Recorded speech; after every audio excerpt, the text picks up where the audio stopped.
Hello, my little pretties. What's up? It's your mistress, the Queen of Lines here, and today we're back with another episode of Shadows and Pretties.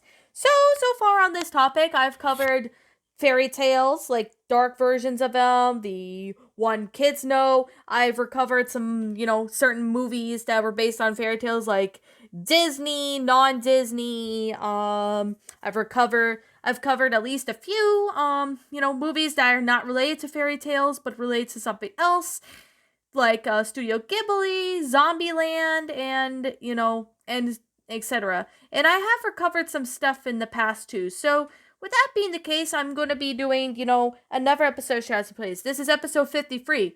Holy smokes, guys. We're at episode 53.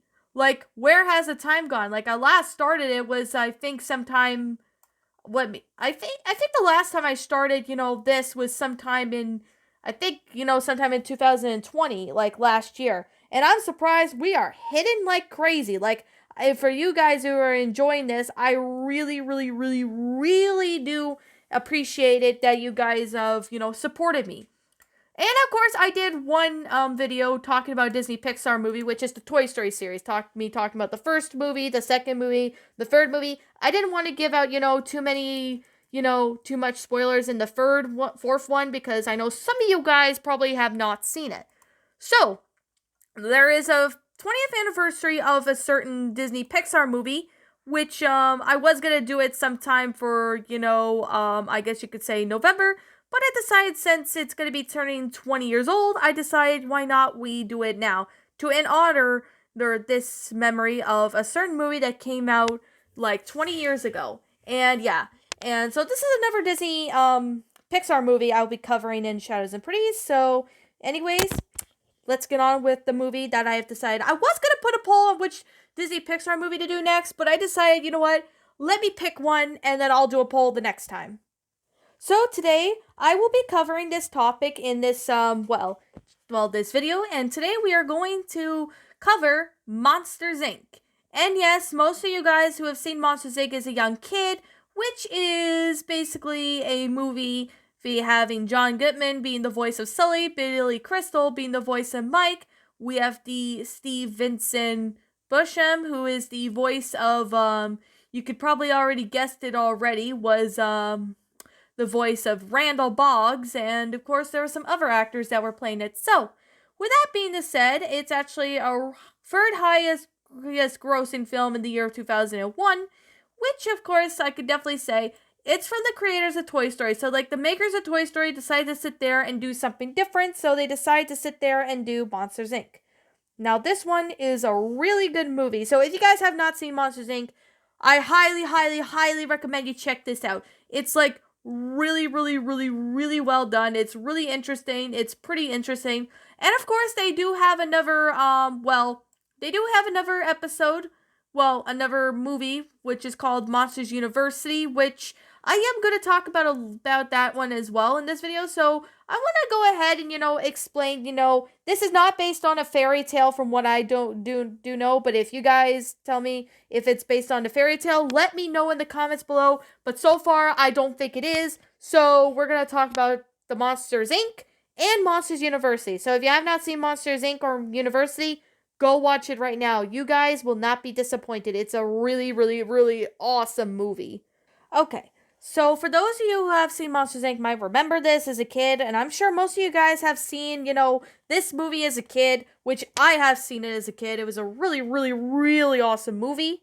Okay, so what is Monsters Inc. if you guys are new to my channel and wondering? Well, Monsters Inc. is a world inhabited by monsters in a city of Monstropolis. It's powered by energy from the screens of children. So, this is kind of reminding me of Zootopia, because Zootopia, the whole world is basically the same thing where we live, except the whole universe in Zootopia is run by animals. In Monstropolis, which is Monsters Inc., it's run by monsters. Pretty similarities to Zootopia, if you could kind of look at that. So at the Monster Inc. factory, skilled monsters employed as scarers ventured into the human world to scare children and harvest their screams. For the doors of active portals to children's bedroom closets, the field is considered dangerous as the human children are believed to be toxic. And energy production is failing because children are becoming less and less easily scared. And with that being said, the company's CEO, Henry J. Waternoose, is determined to find a solution to the problem, as James P. Sullivan, or Sully, his best friend, and Mike Wazowski are organization top employees, but their chef rival is Randall Boggs, who is close behind.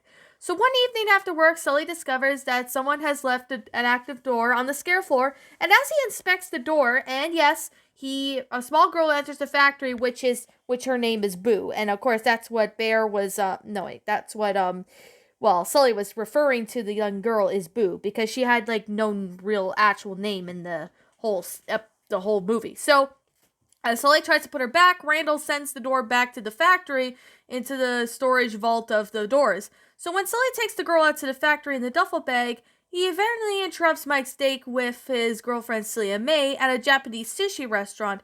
And that's when the little girl gets loose and scares, all the monsters, and all the monsters are like freaking out like no tomorrow. They say, "Oh no, it's a little kid, it's gonna kill us all." Oh my god, the monsters being over dramatic is just awesome. With the whole concept of it, it's just flat out amazing. So, I'm gonna be, saying this right now. When I saw this movie as a kid, I really laughed so hard. It was really funny, seeing all the characters being crazy silly. And if you guys probably remembered, or if you guys are new to my channel, probably don't know, I did narrate a story called Monsters Inc. The Runner-Up. So be sure to check that one out if you have not done so. I've completed the story, I think, sometime in 2020. So if you guys want to check it out, feel free to. Alright, anyways, back with the whole thing. So, of course, Sully and Mike manage to escape with the young girl, with the child detection agency arrives and quarantines the restaurant, and as soon as they discover that the girl is not toxic, and that her laughter regenerates the immense amount of power, Sully grows attached to the young girl and calls her Boo, while making Mike anxious to get rid of her. So the duo struggle to put Boo back in the factory, disguised as a little monster, and attempts to send her home. But Randall, who's been waiting to ambush for Boo, mistakenly kidnaps Mike later on, and he straps Mike to the scream extractor, a large machine capable of forcefully extracting screams from the kidnapped human child, thus solving the monster world's energy crisis. So before Randall could test the machine on Mike, Sully saves Mike, and then the pair report to Waternoose and Randall about Randall's plan. However, Waternoose reveals that he and Randall are working together and exiles Mike and Sully to the Himalayas. And yes, if you guys don't know what the Himalayas are, they are basically a mountain range in the North and Southeast Asia, separating the plains of the Indian subcontinent from the Tibetan plateau. So yeah, that's basically what they are if you guys are, not even aware. So, with that being the case, while keeping Boo with them, the two are taken by the abominable snowman, aka the Yeti, who tells him about a nearby village, which Sully realizes that he can return to the factory when he goes through one of them. So, when Sully wants to go, to save Boo, however, Mike refuses to go with him, blaming Sully for his stubbornness for their situation. So when Sully returns to the factory and rescues Boo from the extreme extractor, he's attacked by Randall the lizard. When Mike returns to reconcile with Sully, he accidentally helps him overpower Randall, and with Randall in pursuit, Mike and Sully takes Boo to escape to the door vault. So Mike invokes about Boo's laughter, which causes all the doors to activate at once, allowing one monster to freely pass in and out of the human world. So Randall attempts to kill Sully, but Boo overcomes her fear of Randall and then attacks him, enabling Sully to catch Randall, and Sully and Mike eventually threw Randall in a random door to the human world, where two residents at a trailer park mistaken him for being an alligator, and they start beating him up with a shovel. Oh my god, that part was just funny. I remember watching that as a kid, and I still think it's funny. So, when Mike and Sully locate Boo's door, but Waternoose is accompanied by the CDA agents to bring the door down to the scare floor, so Mike distracts the CDA while Sully escapes with Boo and her door. So, he does lead to the pursuit with Waternoose in the company's simulation room, where Mike records Waternoose angrily declaring his plan to savage the company by kidnapping his children, as Waternoose eventually he gets arrested by the CDA. And of course, Sully ends up for destroying the company's worst energy crisis. The scare floor, administrated by Roz, reveals herself to be the head of the CDA, who have been working on undercover for the mastermind of the company's internal actions. So Roz thanks Mike and Sully's for their help and allows Sully to return Boo home, but she has to have Boo's door demolished, but to prevent any monsters from making any further contact with her. So Sully, inspired by his experiences with Boo, he conducts a plan to retool the company's power generator methods to harvest children's laughter instead of screens. because laughter is like 1,000 times more powerful compared to screaming, because, screaming is like not really that great nowadays because not a lot of people were getting, scared of their screaming. So that's basically what caused the energy crisis in Monstropolis. So, with the end of the first movie, what happens is that with the energy crisis solved, Sully is then the new CEO of Monsters Inc., where Mike takes Sully aside and revealing that he's rebuilt Boo's door. And of course, Sully takes out a menstrual memo in order to work. He then puts the door chip in the piece and then enters the room and is very much united with Boo.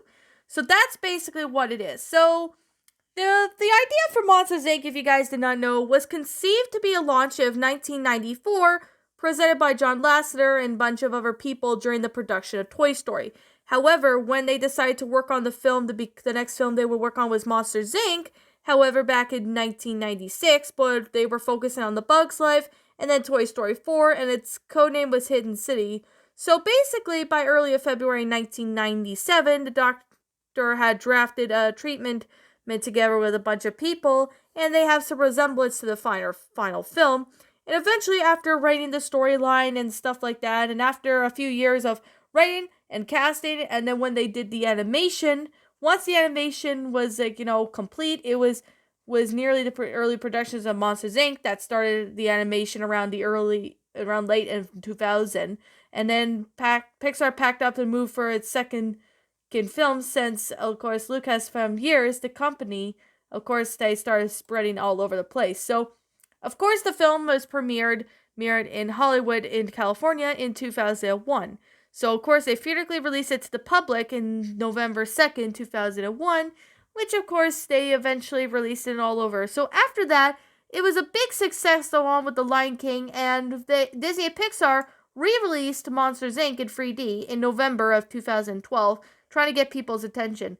They, of course, have it released on Blu-ray, DVD, and they had it on VHS, so you guys could probably really see that there was a lot of great, concepts. They had to sit there and, work their hardest just to make it, really good with the film. So, Monsters University, which is a prequel to the first Monsters Inc. So this is basically what happens with Mike and Sully before they became, scarers in Monsters Inc. So basically, young Mike Wazowski was inspired to become a scarer, who a monster enters the human world at night to scare children and harvest for the screams for energy. So, of course, with that being said, and that was on a field trip from Mike's past, Mike ends up going to his first year at Scare at Major of Monsters University, where he meets James P. Sullivan, aka Sully, and the students are hard while the privileged Sully only relies on his natural abilities and begins to falter. So as the semester progresses, Mike and Sully attempt to join the fraternity, but only Sully is accepted into the Roar of Omega Roar and the most at the campus. So at the final semester's exam, the fight between the two then causes them to accidentally break the cherished screen canister that Dean Abigail's hard scrabblers. But of course, Crabster fails them to the spot, believing that Mike isn't being scary and citing Sully's laziness, which of course Roar will promptly expel Sully. Wanting to improve himself, Mike enters Sully University scare games and makes a deal with, the hard scrabble, and she will reinstate him and his team at the scare program if they win. But Mike must leave the university if he loses. So he joins the fraternity, and misfits mean Uzma Kappa, but they of course instantly get denied entry for the games, being one team member short. So Sully eventually joins them, seeing the competition. So of course loses his first challenge, but they are saved when another team is disqualified for cheating. So to improve more and more, or the Uzma Kappa was participating more in the games, and they, had to work together as a team. So basically, the plot of the second movie with Mike and Sully, if they want to become stars, is that they have to work together.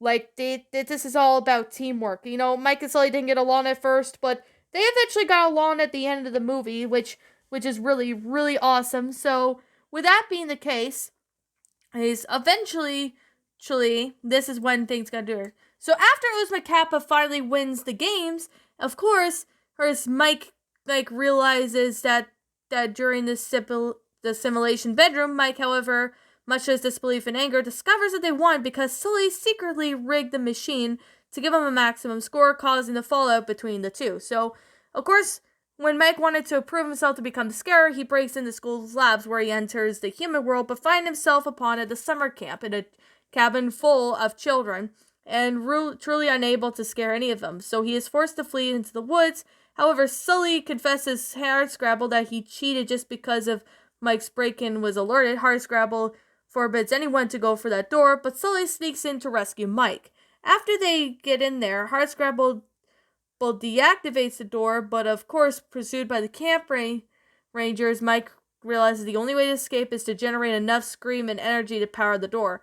So, of course, Sully, terrifies the park rangers by overwhelming a amount of scream energy by roaring at them, returning to the lab as the device overloads, explodes right in front, and of course, that's how they escape. So, due to Sully's cheating and Mike's break-in, the two are expelled from university, while the other members of Uzma Kappa are accepted into the Scare program in the next semester, as Hardscrabble was then impressed by the performance in the games. So Hardscrabble wishes them good luck, stating that they were the first students to have surprised her. Sometime later, the two got jobs in the mailroom of Monsters, Inc., and eventually working together up to join the Scare team.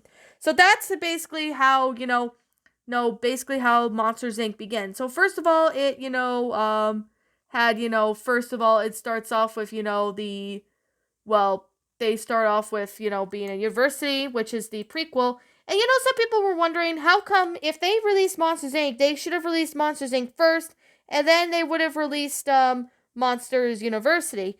Like, instead of releasing Monsters, Inc. and Monsters University, some people were saying, why not they release Monsters, University first, and then Monsters, Inc.? Well, chances are, I guess they're a couple years apart, and nobody ever thought of that at the time. So, I could definitely say, that's just a good question. A lot of people were wondering about that, but, and I could definitely say, Monsters University did pretty good. Monsters, Inc. did really good, too. So I could definitely say both movies are really awesome, although I do like the first Monsters, Inc. because I grew up with it as a young kid, and I'm sure most of you guys probably have grown up with it as a kid. So, well, I could definitely say that Monsters University was in production in the early 2010s, and then it was finally released in 2013. Like, when I saw it in the theater, I was actually remembering how good the movie was, because I remember watching it with a friend of mine when she was in university student, and she was with me in the summertime to hang. We actually went to see Monsters, Inc. University, and that movie was flat out awesome. I could definitely say it was a really well-made movie. So I definitely liked Monsters University, but I also think Monsters, Inc. did a pretty good job too. So with that being said, what did you guys... Oh yeah, this is something about my personal opinion on two of these movies, and if you happen to disagree with me will disagree, and you have me with me, that's fine too. We're all entitled to own opinions in regards to these movies, so if you like these movies, that's fine. If you don't like these movies, that's fine. If you like one but not the other, that's alright too. So, with that being said, what did you guys think of Monsters, Inc. and Monsters University? Did you all like them? Did you not? Also, what would you have done personally to help make these movies a lot better?